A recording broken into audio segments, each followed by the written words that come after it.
السلام عليكم ورحمة الله. مرحبا بالأصدقاء أجمعين. الحلقة اللي فاتت هضرنا على 512 نزاع بحري في العالم، وبزاف منهم مازال ما تحلوش، ولكن إلا بغينا نهضروا على المنطقة اللي هي سخونة بزاف، اللي مخلطة فيها السياسة بالثروات وبالقانون الدولي، فما كاينش ما أحسن. نعم، ما كاينش ما أحسن من الشرق الأوسط. اليوم غادي نحلو ونشرحو جوج ديال الملفات ثقال في الميدان: الصراع اللي بين تركيا واليونان وقبرص، وكذلك ملف الترسيم الحدود البحرية بين لبنان وإسرائيل. وتابعوا معايا.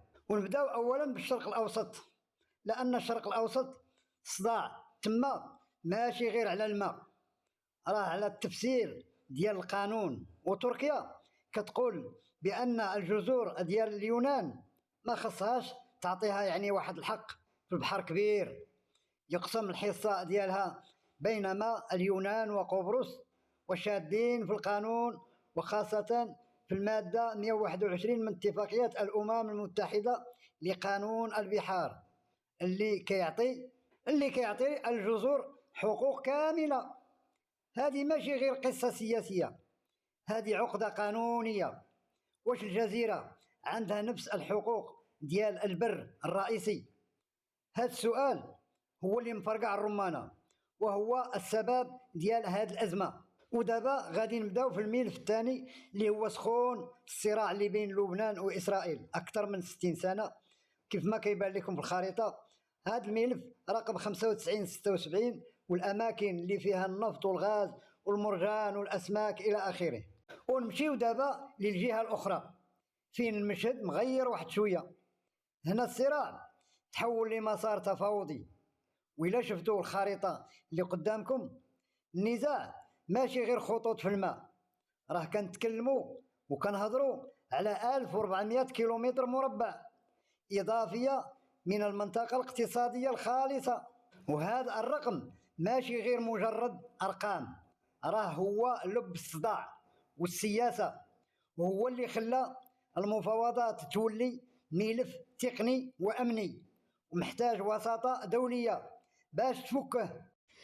لكن يا أصدقائي الأعزاء، بصفتي بيشور بيولوجي، راه كاينة واحد الحاجة ما خصناش نسكتوا عليها. وسط هاد الصراعات كاملة على النفط وعلى الغاز، شكون اللي كيشوف في البحر والبيئة ديالو والصيد المفرط والتلوث ديال الحفريات والتدمير النظم البيئية؟ هادشي كامل كيضعف الرقابة. البحار ماشي غير خريطة ديال الغاز، راه ثروة حية خاصنا نحميوها. شكون ما كان اللي شاد السيادة في المنطقة. والشرق الأوسط كيورينا باللي القانون الدولي هو الحصن الأخير باش ما يتزيرش الصداع ويولي الحرب. وانتم شنو بان لكم؟ واش ترسيم الحدود هو الحل، ولا خاصنا اتفاقيات إقليمية لإدارة الثروات؟ وخليوا لنا رأيكم في التعليقات، وما تنساوش الاشتراك.